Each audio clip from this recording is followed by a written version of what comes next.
tem um assunto relacionado à dispepsia, né? Que é como eu falei, a maioria dos pacientes que nós atendemos são pacientes com dispepsia funcional. Daí nós convidamos o Dr. Nilson, né, que é cirurgião, ele faz bastante a parte também de fisiologia gástrica, ultrassom, então ele tem bastante noção também da dispepsia. E em termos de classificação, em termos de como que a dispepsia se apresenta, funcional, nós vamos ver com o Dr. Nilson, e assim vamos ver se a gente consegue ter uma padronização quando a gente solicita um exame, quando a gente deseja ultrassom, uma endoscopia, que a gente coloca, o paciente tem uma dispepsia desmotilizada, específica, úlcera, para que a gente fale uma língua assim bastante parecida, para que nós nos entendamos aqui nas condutas também, né, de funcionários, que cada um pode até entender um pouquinho mais para um lado para o outro, de tratar um paciente de dispepsia funcional, né? Às vezes pode tratar com vários medicamentos do paciente, ou apenas uma orientação, né? Então, fazer uma orientação bem clara para o paciente, de seus sintomas, algumas vezes falar na parte nutricional, né? E às vezes o paciente está comendo errado, claro, vai comer churrasco, uma carne gordurosa, vai comer à noite, jantar e ficar estendido e acha que isso é dispepsia funcional, né? Então, na verdade, é um erro alimentar. E nós vamos ver, a Carolina também vai comentar. Então, nós temos bastante tempo para perguntas e discussão sobre esse assunto. Então, convido o Dr. Nilson a Bom dia a todos. Obrigado pela oportunidade de a gente estar aqui. Esse assunto da dispepsia funcional é um assunto que é bastante frequente no nosso consultório e o que a gente pôde ler em alguns artigos atuais sobre a dispepsia funcional é que cada vez se busca alguma coisa para tentar solucionar um problema antigo, né? A gente tem o paciente que chega no nosso consultório, mais ou menos que nem essa foto que nem vocês estão vendo aí, né? E qual é o conceito de dispepsia? Isso é uma coisa interessante a gente começar a abordar. Dispepsia é um termo de origem na linguagem grega que quer dizer digestão difícil. Tá? E acho que desconfigurou um pouquinho. O que a gente tem de atual é o seguinte: desde 1998, um grupo de especialistas se reúne na cidade de Roma para elaborar critérios a respeito das doenças funcionais. E a dispepsia funcional é uma das doenças funcionais. O último encontro, que foi o critério de Roma III, né, ele elaborou esses sintomas que a gente está vendo aqui. Por exemplo, plenitude pós-prandial desconfortável, né? Todo mundo sente plenitude pós-prandial, principalmente após um churrasco, que nem o Mauro falou, mas essa aqui é desconfortável. Saciedade precoce, né? Aquele indivíduo que chega, come um pedacinho no rodízio de pizza e se sente estufado, se sente satisfeito, né? Dor epigástrica, né? Uma dor importante, o paciente mostra onde dói para vocês, para a gente no consultório. Queimação, né? Um sintoma bem inespecífico. Segundo os critérios de Roma, essas contas, assim, a gente achou que ficou meio complicado, então tentei simplificar.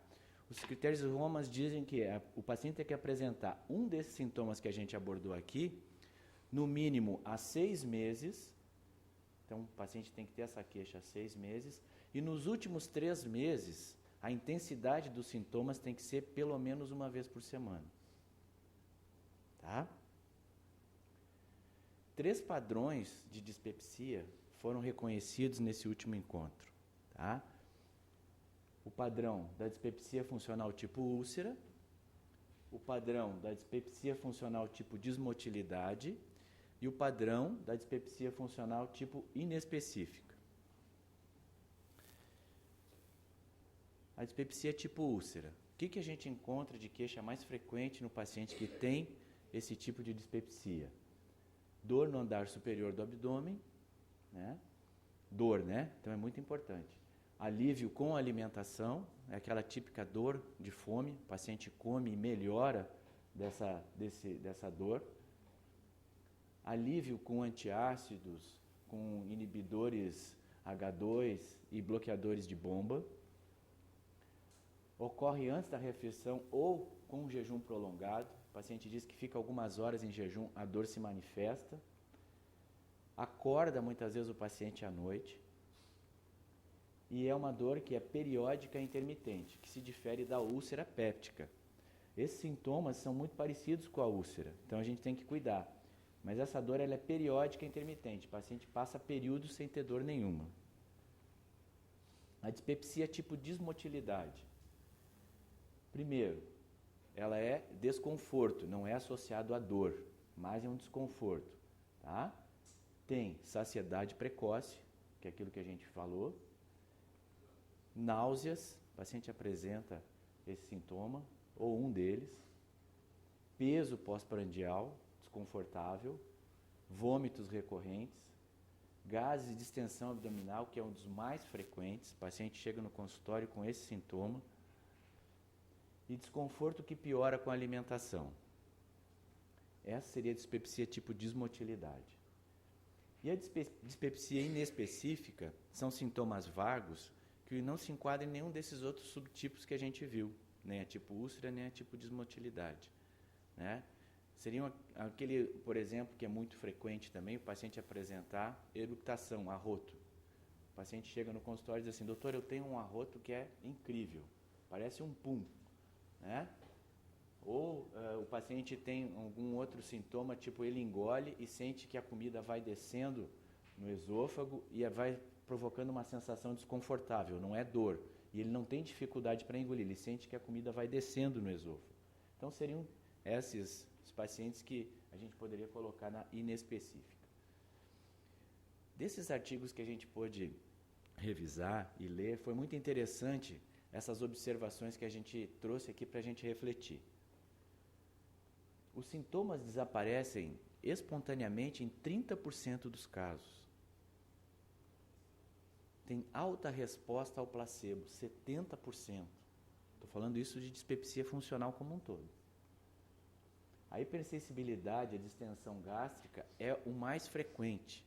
Aquela sensação de estufamento, desconforto, gás. Podem apresentar hipomotilidade antral e retardo no esvaziamento gástrico associado à dispepsia funcional. Aí seria alguma coisa já fisiológica. Outras observações. Esses achados eles estão altamente ligados a níveis de ansiedade e distúrbios da afetividade. Então é importante a gente conversar com o paciente.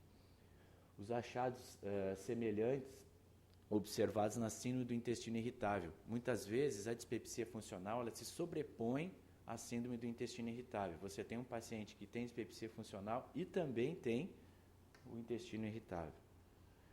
A somatização é um componente muito importante. Né? Oncofobia e grande preocupação com os sintomas. Aqui é interessante a gente colocar, que é frequente também no consultório, o paciente vem com a seguinte história. Diz assim, doutor, eu estou vindo no seu consultório porque o meu vizinho, ele está com câncer. E ele sentia a mesma coisa que eu sinto. Então ele pensa que o vizinho, porque está com câncer, ele tem esse sintoma também, então ele tem oncofobia, ou seja, o medo do câncer. Ou alguém na família teve um câncer, sei lá, parte completamente diferente, na mama, no cérebro, e ele despertou que ele tem um sintoma há muito tempo que não foi investigado e ele quer vir no consultório achando que ele possa ter um câncer também. Tá? Então, é o tipo de paciente que tem preocupação com esse sintoma, principalmente com relação às doenças malignas. Isso é bem frequente no consultório. E o paciente ele tem o aumento da percepção dos eventos fisiológicos, aqui desconfigurou um pouquinho, né? O que é esse aumento da percepção? O paciente diz assim, doutor, eu percebo direitinho quando eu como que o meu intestino está fazendo a digestão. Eu sinto todo o barulho do meu intestino. O paciente ele começa os eventos fisiológicos parecem ser mais sensíveis para ele. Ou quando ele diz assim, quando eu arroto, eu sinto que o arroto vem subindo e ele sai.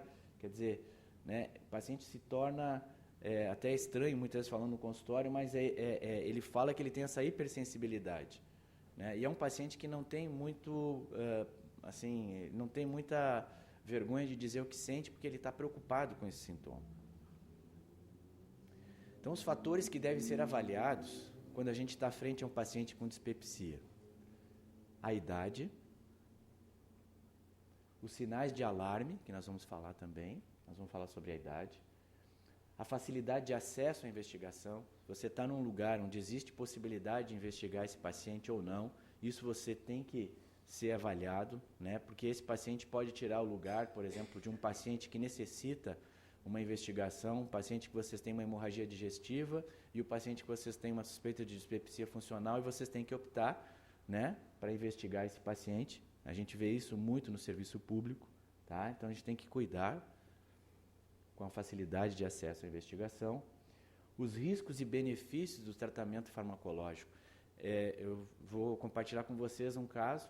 Eu tratei uma paciente jovem, que ela tinha muita náusea, né? E não conseguia se alimentar, muita náusea, muita dificuldade, a família com problemas emocionais sérios, e eu passei domperidona para ela. 10 dias depois, a mãe vem com a paciente no consultório, de 16 anos, e a paciente está apresentando galactorreia, ou seja, as mamas começaram a produzir leite. Então, eu tratei um sintoma, que foi a náusea, mas eu causei um outro desconforto na paciente, que foi a galactorreia. Essa paciente teve que ir ao ginecologista para investigar se não tinha nenhum problema, nenhuma disfunção hormonal de prolactina, ou seja, acabou gerando o tratamento farmacológico mais talvez um prejuízo do que um benefício. Isso é só para compartilhar com vocês como a gente entra em algumas armadilhas. As consequências econômicas do tratamento. É muito frequente também o paciente que a gente trata desse tipo de dispepsia chega no consultório e diz assim: doutor, parei de tomar o remédio, voltou tudo. E outra, doutor, que remédio caro. Então, houve uma perda econômica que o paciente coloca para o médico como se ele fosse o responsável por essa perda econômica que ele teve, porque ele gastou aquele dinheiro e não resolveu o seu problema, né? E muitas vezes também a gente tem que poder fazer o diagnóstico correto, dar um pouco mais de atenção para o paciente, talvez para evitar que ele compre medicações até mais caras do que ele possa comprar. Então, por isso que é importante a anamnese e o exame físico. É fundamental esses dois. A anamnese e o exame físico a gente consegue, segundo os trabalhos, em mais de 98% diagnosticar o tipo de dispepsia. E o tipo de dispepsia é muito importante a gente classificar, porque ajuda na investigação, ajuda na identificação de sintomas mais relacionados a determinadas doenças, ajuda o colega que está fazendo uma endoscopia se você tem suspeita de dispepsia tipo úlcero, ajuda o colega do ultrassom se você tem uma suspeita de desmotilidade que pode estar associado a problemas de via biliar. Então, é importante que o médico coloque e consiga padronizar esse paciente dentro daqueles subtipos que a gente viu. Vai ajudar a classificar o paciente e vai ajudar na investigação desse paciente, evitando muitas vezes exames e tratamentos desnecessários. Então, a idade do paciente. A idade do paciente é fundamental, porque pacientes abaixo de 45 anos, sem sinais de alarme, que a gente vai ver, com sintomas típicos de dispepsia, podem ser feitos tratamentos sintomáticos. É importante você pedir para esse paciente retornar ao seu consultório para ver como está indo esse tratamento. Se em 4 semanas, né, não houve melhora, você pode realizar o exame endoscópico, se o paciente tiver menos de 45 anos. Sinais de alarme. Se o paciente tiver sinais de alarme, ele já deve ser investigado desde a primeira consulta. Tá? Então, não tem sinais de alarme e menos de 45 anos, nós podemos tratar. Mas se tiver mais de 45 ou sinais de alarme, que são anorexia e emagrecimento não intencional,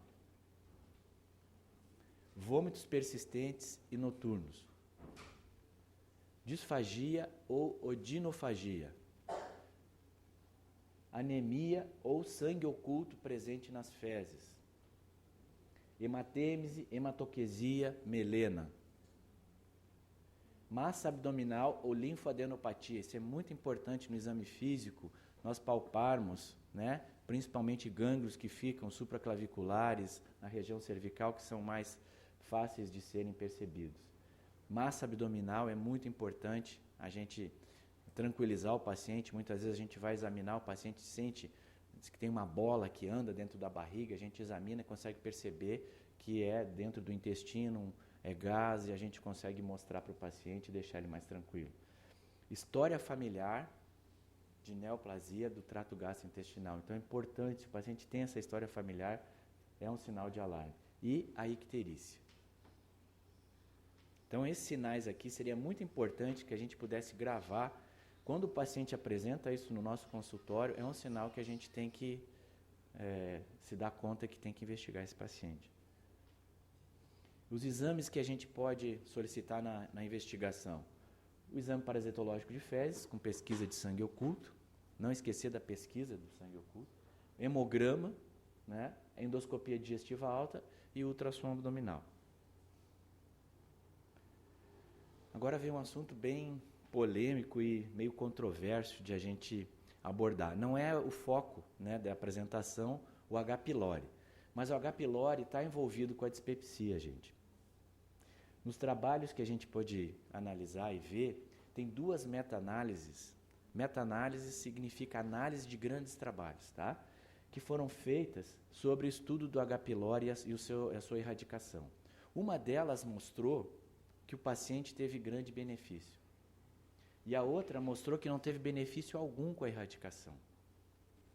Os últimos estudos da Cochrane mostram que para cada 14 pacientes tratados, a gente consegue resolver o problema. Esse é o estudo mais recente da Cochrane. 14 pacientes você trata, você consegue resolver o problema de dispepsia. Nós estamos falando de dispepsia e H. pylori. Tá? Por que a gente está falando isso? Porque o tratamento da erradicação, ele é um tratamento que envolve antibiótico terapia e o inibidor de bomba, né? Então, quando erradicar o H. pylori? Quando é que a gente deve fazer isso? Volto a falar, não é a abordagem da aula, mas falaram que seria interessante a gente colocar, né? Quando é que a gente deve erradicar, quando é que está indicado isso. E a gente vai encontrar isso no consenso brasileiro, né, da erradicação do H. pylori. Tem um grupo brasileiro de especialistas que só estuda H. pylori. E eles fizeram, né, um consenso de quando deve ser erradicada a bactéria. Então, a gente quis abordar aqui. Então, deve ser erradicado na úlcera gástrica ou duodenal. Quando o paciente tiver cicatriz de úlcera gástrica ou duodenal, também. Nas duodenites. Na cirurgia, o paciente vai fazer a cirurgia bariátrica ou colocação de balão intragástrico. No linfoma malte. Nos familiares de primeiro grau com CA gástrico e ainda na dispepsia grave com falha no tratamento clínico.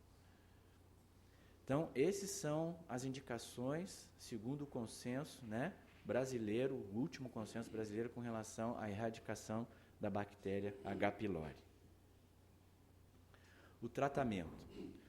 O mais importante do tratamento é a atitude que o médico tem que ter de compreensão e ver que o médico tem a capacidade de revelar de forma clara, né, e simples a natureza benigna e não progressiva dos sintomas.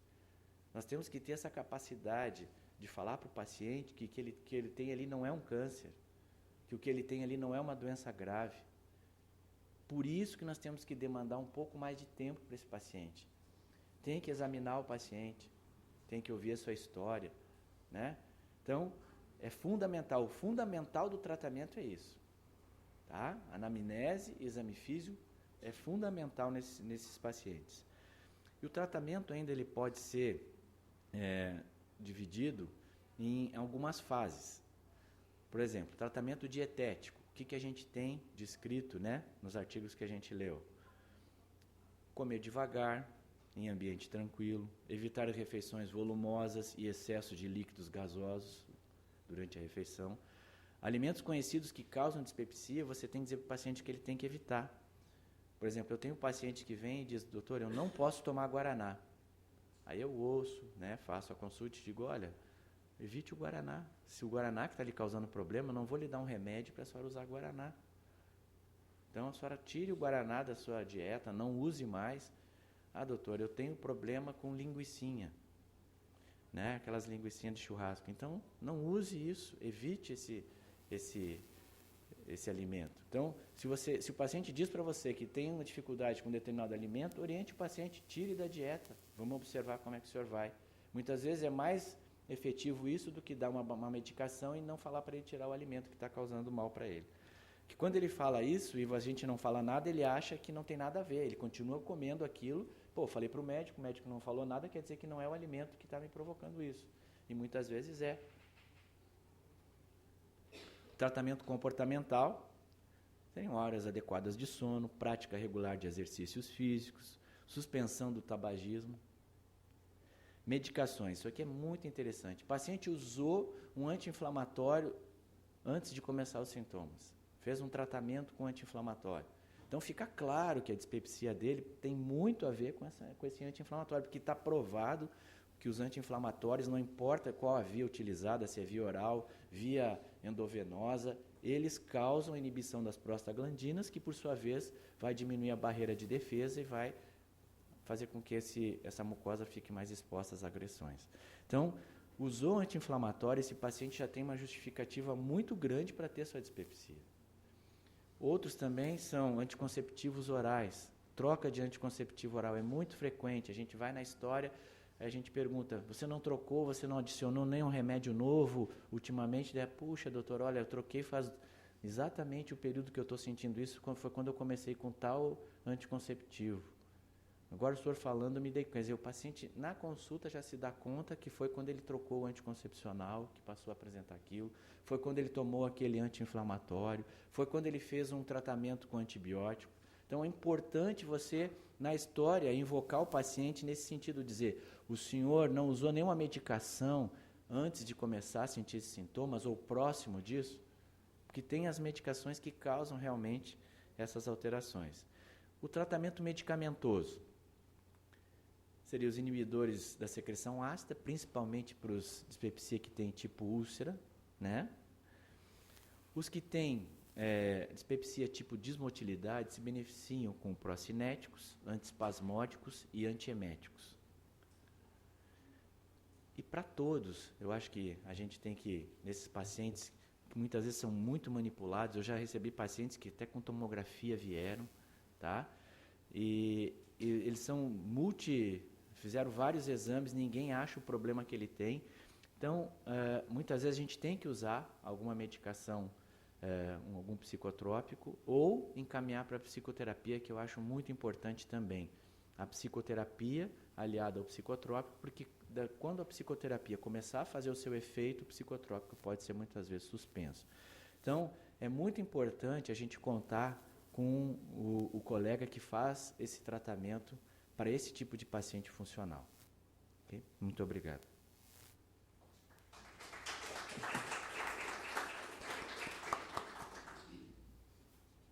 Esse é o Mauro fazendo exame quando ele era jovem, tinha cabelo. Obrigado. Gostaria de, para os alunos,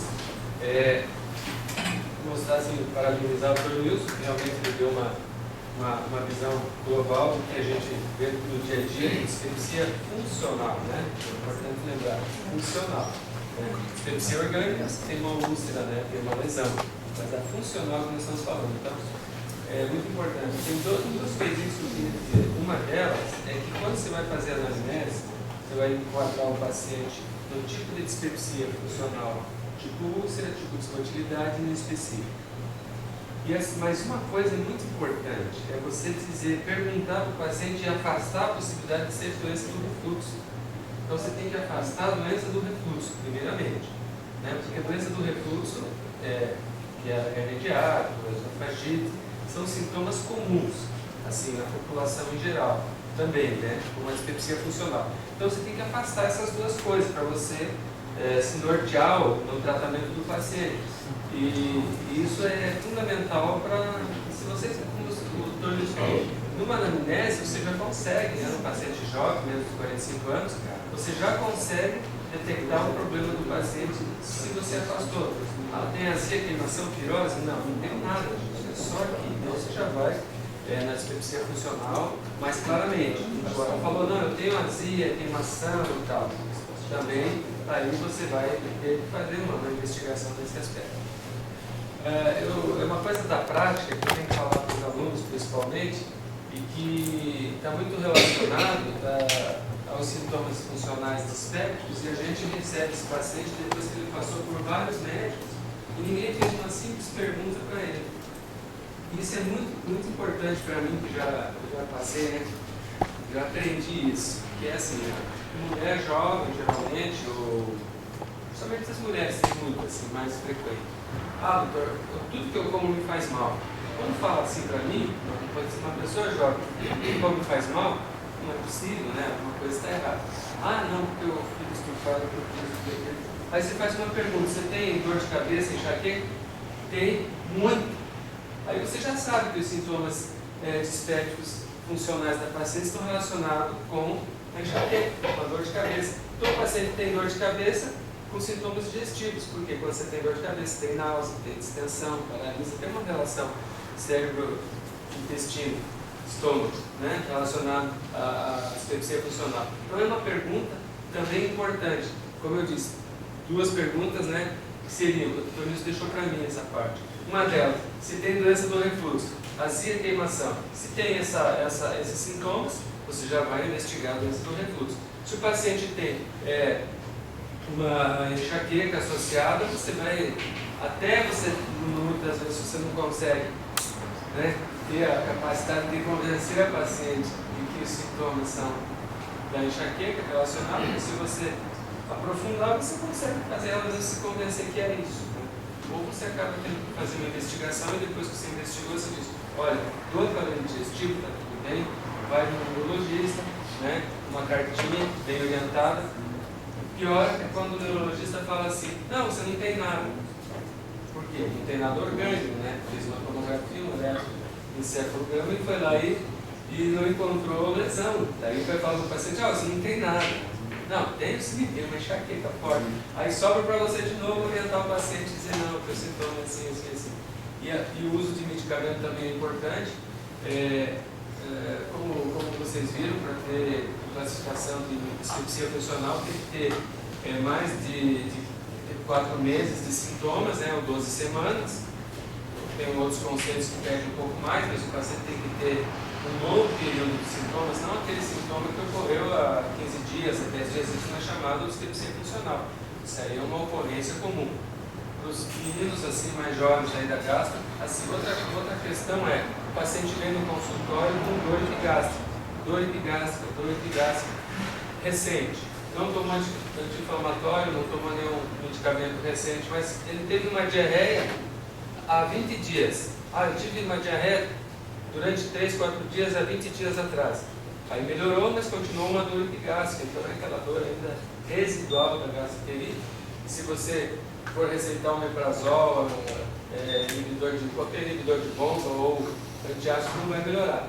Então tem que orientar esse paciente a respeito desses sintomas. Então são coisas práticas, perguntas, né, que a gente deve ser realmente um investigador, um detetive na pergunta, né, aprofundar na anamnese.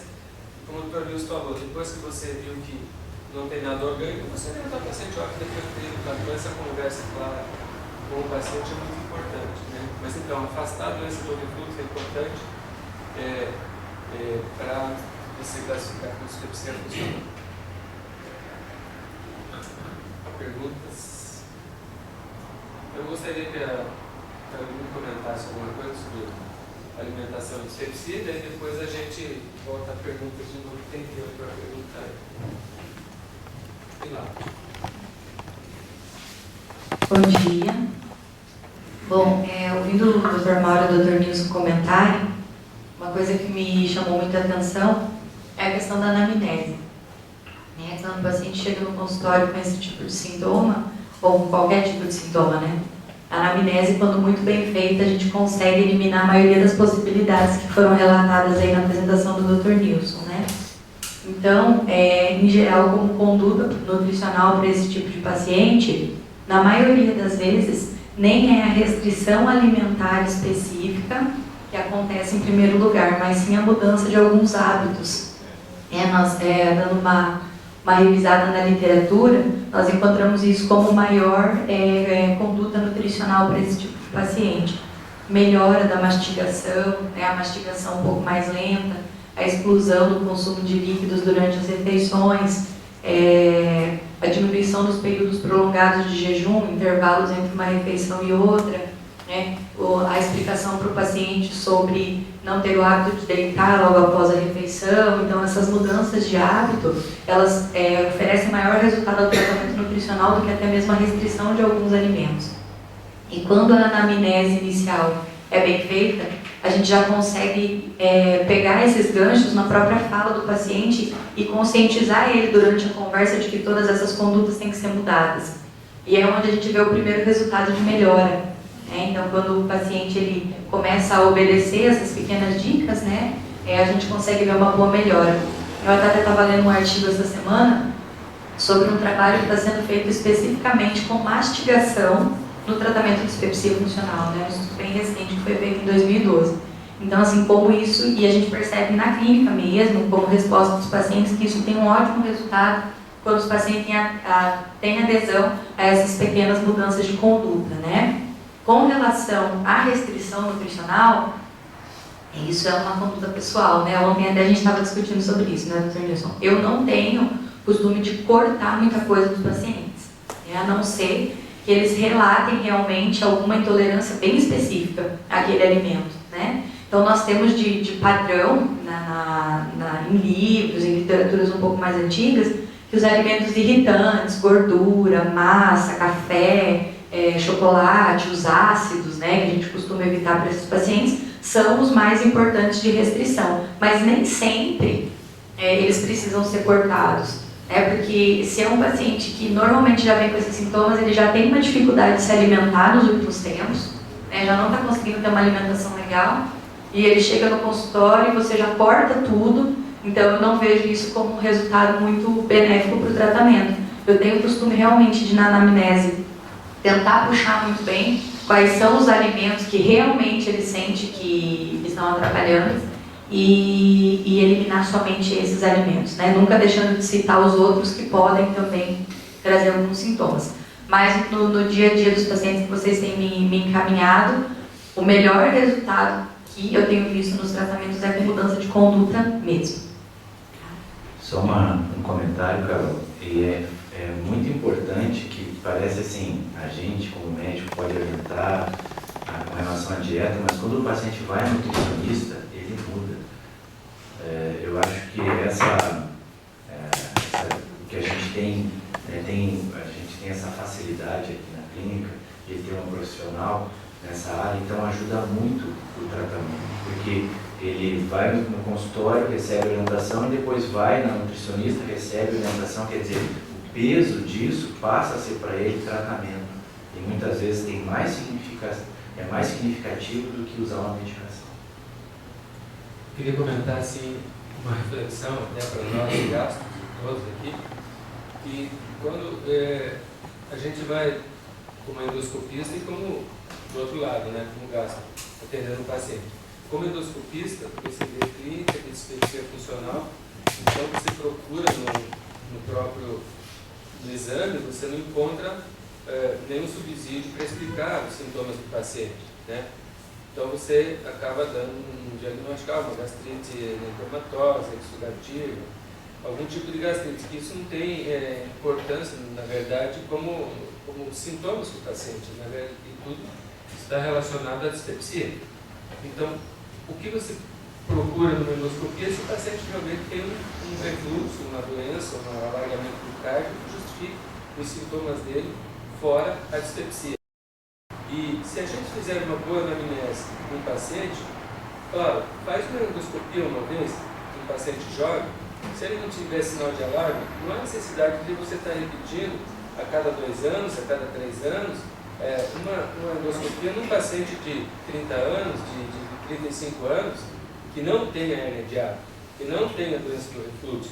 que seja só dispepsia funcional, a não ser que a gente não tenha visto a doença do refluxo no primeiro exame, ou ele aumentou peso e agora tem a doença do refluxo. Então, muitas coisas poderiam ser evitadas nesse paciente se a gente tiver essa conversa franca com ele, né? Mas o que acontece que é mais prático. O paciente vem porque ele quer ser submetido a uma endoscopia, porque ele está na dúvida. Então, ele prefere a coisa mais consistente, que seria o exame, do que uma conversa franca, muitas vezes, né? Aí que está, às vezes, existe um exagero até da solicitação de exames por vários profissionais, né, em todos os segmentos, porque não tem esse tempo, essa paciência de ouvir o paciente, né? Desde que você tenha condições de afastar, né, qualquer doença orgânica que em pacientes abaixo de 45 anos. Não sei se eu estou com uma questão, que são mais cirurgiões e tem bastante parte funcional. Vocês concordam comigo ou não?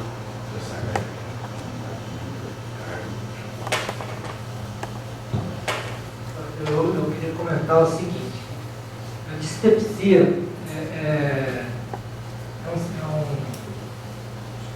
está na moda e é uma situação extremamente perigosa para o médico, porque você excluir os sinais de alarme, e como o Mauro disse agora, os sinais de refluxo, tudo se encaixa na dispepsia. Então parece que fora os sinais de alarme, pode ser uma úlcera, um câncer, uma doença orgânica mais severa, refluxo, o resto é dispepsia. E aí esquece de muitas coisas. Então, para você dizer que é dispepsia, você tem que estar assim, uma propedêutica armada, e tem que ser um médico assim, que tenha um médico com experiência, assim, e fazer um questionamento, um histórico muito bem feito, ter exames, tudo bem feito. Por quê? Vocês viram aqui, ó, falaram de tudo isso. Às vezes o paciente tem uma intolerância à lactose e tem todos os sintomas. Então, às vezes o paciente tem uma obstipação e fala lá, dispepsia tipo de desmotilidade. Vai lá com a manometria, tem um anismo, a Kelly vai lá, corrige a suplementação, a Marcelo vai lá, faz lá uma fisioterapia, os pacientes melhoram de tudo. Tá? Então, essa história de dispepsia, a gente tem que dizer, dispepsia. A gente aqui na gastroclínica é o campeão de tratar dispepsia dos outros. Tem um monte de pacientes que vem assim, um monte de exame para todo mundo, um monte de remédio, chega aqui para fazer. Aí vai ver, faz uma análise com uma pente fina, aí você descobre um anismo, intolerância ao leite, o glúten, que o Mauro descobre muito. Um refluxo, o refluxo é muito mal investigado. A maioria dos pacientes, dos médicos, dos pacientes, o refluxo agora, a fisioterapia, fazendo a manometria, a termometria, a gente tem visto muito mais doença. Tem a calase de pyloro, que é uma incógnita, ninguém sabe, e eu estou começando a acreditar. Tá? E tem parasitológico, ameba, eu disse hoje ameba, que diz que é um protozoário aí, simbiose e tal. Na minha opinião, dá muita dispepsia você trata, né? O Dr. Tomás já trata de rotina, porque chega a dispepsia, ele puxa vermífugo e ele tem bons resultados, né? Ele não faria isso se ele não tivesse bom resultado. Então, muito disso São Berto. Falaram aqui do H. pylori. O H. pylori dá dispepsia. Na minha experiência, eu trato dispepsia quando tem H. pylori. Então, dispepsia eu trato. Eu tenho muito bons resultados, muito bom resultado mesmo. O Dr. Mauro falou assim, mas uma pergunta que você tem que fazer, enxaqueca. Enxaqueca não tem nada a ver com o aparelho digestivo. Na minha experiência, dor de cabeça tem muito a ver com o aparelho digestivo. O aparelho digestivo tem a ver com tudo. Uma mancha na pele, queda do cabelo, fica amarelo, artrite, dor de cabeça, esquecimento, fraqueza, dor de cabeça, tontura. Abre os olhos. pode ser do aparelho digestivo. Vocês pegam uma planta, tá? Vocês pegam uma planta, está com a folha meia murcha, não está dando flores direito, a semente secou, não germinou, secou antes, tá? Está com o tronco ali meio fraco. O problema pode estar na raiz.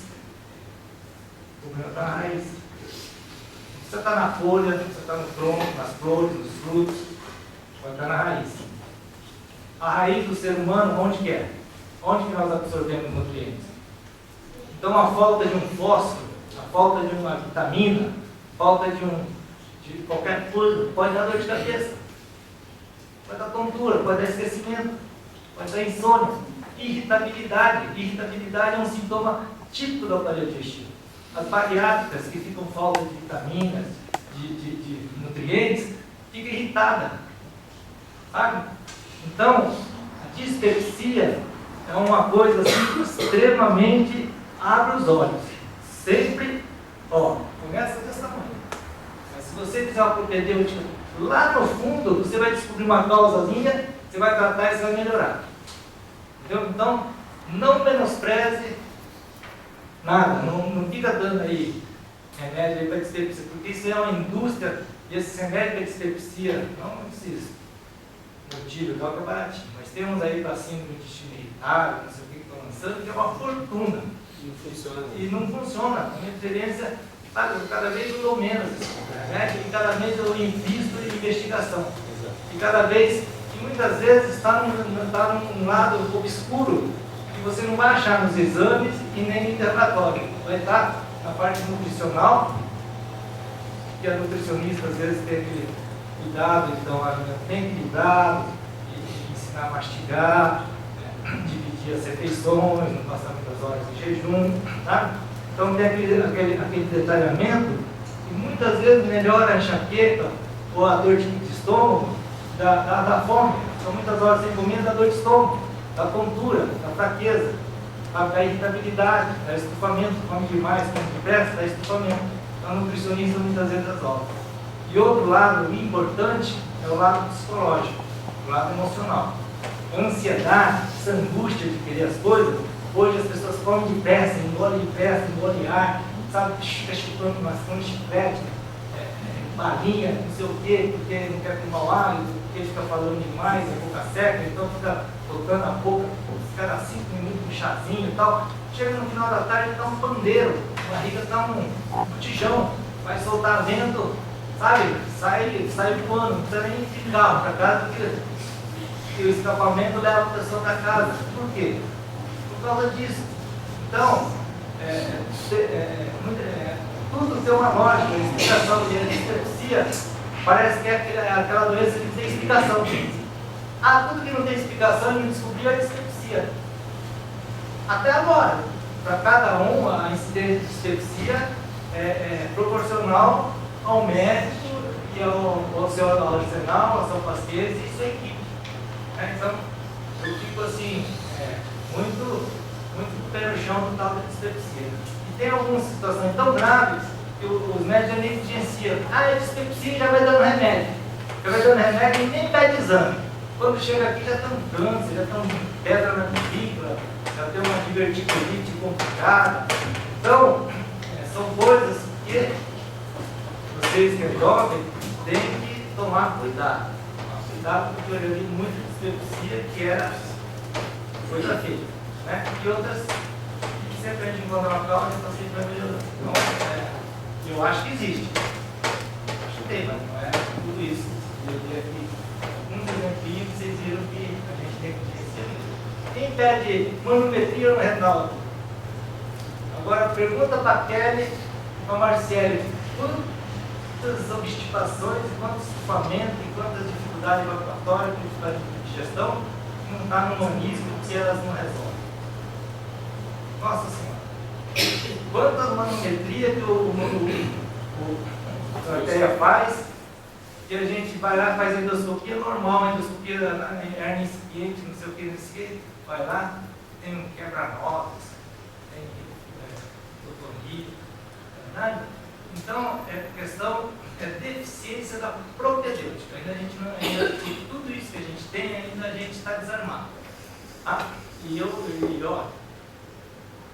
Dor de cabeça, toma cuidado. É o que o Mauro falou. Tá? É a minha experiência. Você vê a anemia, às vezes o paciente está com dor de escola direito, está com anemia, está com dor de cabeça, esquecimento, e tratando lá 2 meses. Assim, 1 ano, 2 anos, já com esse clínico, chega aqui e fala colonoscopia, está com escola direito. Sabe que isso, na fase inicial de dispepsia, tumor de colo direito, passa 1, 2 anos de dispepsia. Vai ver. E qual é o diagnóstico? Só colonoscopia.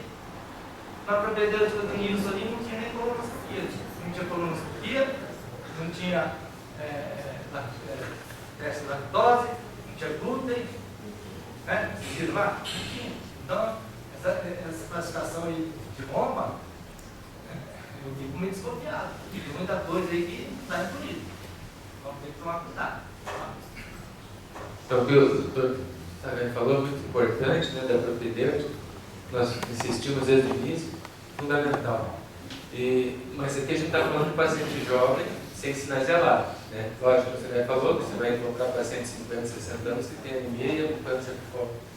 Mas a questão é que nós médicos temos que ter essa consciência de que os antigos médicos, mais antigos que nós ainda falavam, que a propedêutica, né, que a anamnese é a coisa mais importante, que o exame físico e o exame complementar exames complementares de laboratório, de imagem, etc., são complementares, como o nome diz, né? E que o principal é a anamnese. E cada vez a gente ouvia naquela época, que era esquecido, já na minha época lá, que a gente tinha que ser bastante investigador, bastante perguntador, e que esse era o principal, e continua sendo o principal, porque se você não vai perguntar direito, você não vai chegar à conclusão. E aí a gente vê que, além de tudo que o Saré falou, de sintomas que podem mascarar uma doença, é o médico mesmo que, porque não fez uma boa anamnese, porque ele não fez uma boa avaliação do paciente, ele receita remédio desnecessário, remédio caro que é colocado para a gente à disposição, e vem no final da tarde aqui, tem uns 10 de maminha para mostrar esse remédio, esse remédio, esse remédio, esse remédio, e você, o cara vai receitar, não vai receitar, você tem consciência que aquilo vai funcionar para o paciente. E aí, alguns medicamentos causam dispepsia para o paciente. Claramente isso acontece. Os medicamentos causam dispepsia. Dispepsia é dito em paciente jovem, mas se você pegar paciente com mais idade, ele toma vários medicamentos, para diabetes, para hipertensão, para vários medicamentos. Então você vai numa lista do paciente, ele tem 5, 6, 8, 10. A gente tem um item na nossa na ficha do paciente, que é medicamentos em uso. Nós criamos esse item já faz tempo, e nós olhamos lá e já vemos que o paciente toma inúmeros medicamentos. Então a gente vê que algum deles pode estar causando dispepsia. Então isso é muito importante, a análise completa do paciente. Né? Tinha mais uma coisa. Basicamente é a anamnese fundamental. E é isso que está faltando ainda, né? Os médicos vão menos negligenciando essa parte. Isso é importantíssimo. Em relação à dispepsia, eu queria dizer que a gastroclínica a nossa atuação em relação à dispepsia é um pouco diferente. Por quê? Porque nos chega o paciente já em final de investigação, final de linha. Então, cabe a nós, o perfil do paciente que nos procura são aqueles pacientes que já consultaram outros colegas, eu lembro um bolinho de receita, assim, e um bolinho de investigação que cabe a nós passar um pente fino nessa situação para ver se realmente trata-se de uma coisa funcional ou se tem algum problema orgânico. Então, o alerta que o Sagai é realmente bastante importante. Então, a anamnese, chamando a atenção dos alunos, é a parte mais crítica. Então, tem que ter paciência, conversar, perguntar tudo, e a gente vai perceber que, conforme o Nilson falou, tem uma parte do emocional, da ansiedade, do modo de vida, tudo isso que a gente tem que levar em conta, que é importante, talvez mereça um encaminhamento, um acompanhamento, um tratamento. Essa é uma parte que, na minha experiência, Eu acho que ajuda bem você fazer um foco nessa área. E quanto à parte alimentar, realmente o que a gente tem que fazer, o que eu faço, eu coloco uma parte da responsabilidade na dieta para o próprio paciente. Ele tem que se conhecer, tem que saber o que é bom e o que é ruim para ele dentro do dia a dia. Então ele tem que ser o próprio investigador. Você vê, olha, então é um alimento que é intolerante. Então a gente tem que delegar o paciente e falar assim, olha, não tem uma lista de alimentos que é permitido e o que é proibido. Você mesmo tem que ser. A dieta é a dieta do bom senso. Então, mas aqui eu ouvindo a palestra aqui do Nilson, eu vou reconhecer, vou dar mãos à palmatória que se a gente identifica esses estudos alimentares, a gente pode orientar, se realmente eu acho que se a gente caminhar com um nutricionista, ela vai dar um enfoque, um tratamento muito mais adequado do que nós vamos poder expor ao paciente. E acho que isso vai também ajudar.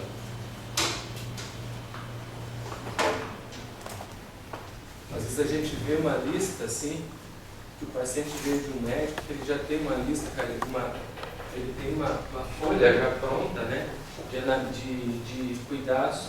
Tem dieta para úlcera, dieta para isso, dieta para aquilo, já pré-pronta, assim, que você vê o médico, né, acho que ele vai comentar, e que o paciente emagreceu um monte, assim, encamado.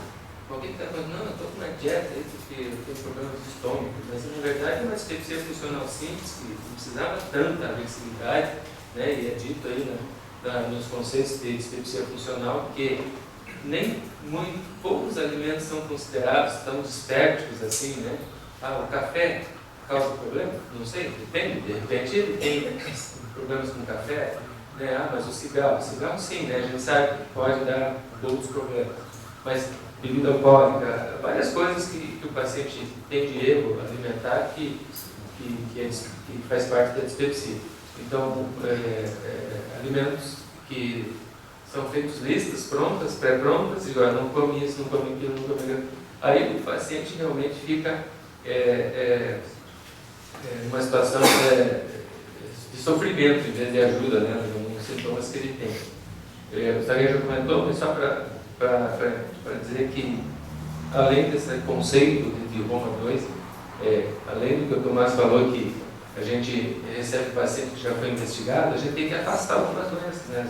A própria, comentando, da doença celíaca, ela traz sintomas dispépticos em jovens, né? Geralmente são de idade de 20, 40 anos, de menos de 45, sai pouco fora dos critérios de Roma, você podia até rever, mas sai fora um pouquinho porque você não afastou, mas você pode afastar como? Um exame de sorológico do paciente, para ver se ele tem ou não doença celíaca. Mas a doença celíaca tem diarreia, tem distensão abdominal, tem má digestão, parecidos com uma dispepsia funcional, né? Intolerância à lactose, 30% da população tem intolerância à lactose, né? Trabalhos de Campinas mostrando isso, apresentado na NET Gastro. Há algumas coisas assim que do dia a dia que você tem que ficar atento, né? E isso exige o quê? Além do mais, conhecimento. Então você tem que ter conhecimento, você tem que estudar, você tem que ler, você tem que saber, né? Para você poder perguntar também. Se você não sabe perguntar, né, você não sabe resolver. Por exemplo, você pergunta para o paciente: o senhor tem fezes pretas? Fezes escuras, o sangue nas fezes? Não, doutor, eu não tenho. Não tenho. Aí você pergunta: mas o senhor olha as fezes? Não, nunca olhei. Então ele não vai saber. Tem um paciente nosso aqui, aquele que está com neoplasia lá, eu perguntei para ele se ele tinha, aquele moreno, sabe? Ele negou para mim, ele estava com anemia, estava com 8 de hemoglobina, estava com anemia grave, e ele falou que negava que ele não tinha fezes pretas, não tinha sangramento, não tinha nada. E tal, eu voltei a perguntar, ele falou: não tenho, doutor, não tenho, mas como é que esse cara está com uma anemia tão grave? Eu falei: mas você olha? Não, eu não olho, não. Então eu falei: agora você começa a olhar. Daí, na outra semana, eu falei: putz, doutor, tem as fezes pretas mesmo. Então é a maneira que se pergunta. Por isso.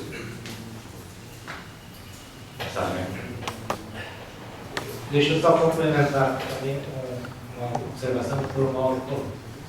Não, a dispepsia é de jovem. É de jovem. Olha. Glúten, de jovem. Lactose, jovem. Tem uma doença chamada endometriose. Endometriose, 10% das mulheres, jovem. Verminose, nós acabamos de assistir aqui um trabalho mostrando ali que 40 e poucos por cento tem verminose, na periferia. Não. Mas o Brasil é 70% da população de periferia. Lactose, Mauro falou 30%. Jovem. Glúten, jovem. Verdade? 1%. Então, doenças anismo, constipação, jovem, não é verdade? Então, são todas essas doenças que não estão incluídas. Não estão incluídas no critério de Roma. Né? E outra coisa que eu queria falar é a tal da síndrome do intestino irritável. Tá? É a mesma coisa. Dispepsia no abdômen superior, síndrome do intestino irritável no abdômen superior. Mesma propedêutica. Tá? Então, tem que estar atento a essas doenças que não são investigadas de rotina. Verminose, lactose, endometriose, tá? Verminose. Né? E o lado do erro alimentar, que é uma coisa assim, cada 10, 11 de erro alimentar, né? E o lado dessa vida louca que se leva. Né? Hoje os jovens não acordam 6, 7 horas e dormem às 10 horas. Não é verdade? Hoje não come comida da mamãe, não almoça, não janta. Sabe? É uma comida, né? É absurdo. Vocês passam a noite na internet, sábado, domingo na balada, cerveja virou líquido de preferência para hidratar, sabe? Refrigerante, Coca-Cola, fast food. Não tá. Então isso aí, vocês acham que isso não causa problema? Pega um plantio de soja, de milho e começa a jogar qualquer coisa lá para eles se nutrirem. Vê se colhe soja, milho, pega aqueles porquinhos, aqueles franguinhos lá e joga qualquer coisa para eles comerem lá, vê se o agricultor vai ter lucro na venda dos seus frangos, do seu porquinho. E o que acontece com a nossa população? A gente só bota bagulho dentro e a gente quer ser o mais inteligente, mais bonito, mais elegante, sabe? O perfeito. Como é que a gente quer ter isso se a gente não se cuida do que a gente coloca aqui dentro? Não se cuida do sono, não se cuida da atividade física, não se cuida de nada e quer ter uma saúde perfeita, uma produção perfeita. O agricultor sabe que tem que colher soja, milho, tem que fazer tudo perfeito. Tem que criar porco, frango, boi, sabe que tem que fazer as coisas direitinho. E nós achamos que nós cuidamos direitinho da gente? Não cuida. Né? E aí acha que se não cuidar vai dar dispepsia e síndrome do intestino irritável. Não, vai dar doença mesmo, é doença. E só basta investigar que vai dar problema. Mas antes da doença vai dar dispepsia. Então tem que cuidar. Joga aqui, ó. Se não tiver essas doenças já, tá? O erro está nos seus cuidados. Cuidar da alimentação, do sono, do estresse, né? Da competitividade. Vocês vivem competindo até com a sombra, até com o irmão, assim, até com a mãe vocês competem. Imagina com o colega do lado, sabe? O pessoal da FAB quer matar o pessoal do Oeste. É uma coisa assim. E depois lá na frente encontra um em casa e se caça tudo. Por exemplo, aqui na nossa clínica aqui, cada um é de uma escola. Cada um aqui. O Ouro, o Ivan, eu, Paulo. Cada um. São tudo de escolas diferentes. Estamos aqui. Eu casei com a minha esposa médica de outra escola. Pô, na época da competição, tudo bem, na era do exame, tudo bem, mas fora isso, acabou. Nós somos parceiros, nós somos. Não precisa se estressar por causa disso. Faz amizade, une a força, une a aprendizado. Então, tem que encarar a vida de maneira muito mais assim, realista do que que não, né? Achar que as coisas não dão na gente, só dá nos outros, que o erro dá nos outros, tudo tá. Não, começa cada um se analisar e cuidar. A dispepsia aí, a seletividade, isso é típico de uma doença moderna, mas que por trás dessa doença tem um monte de causas e essas causas estão sendo descobertas.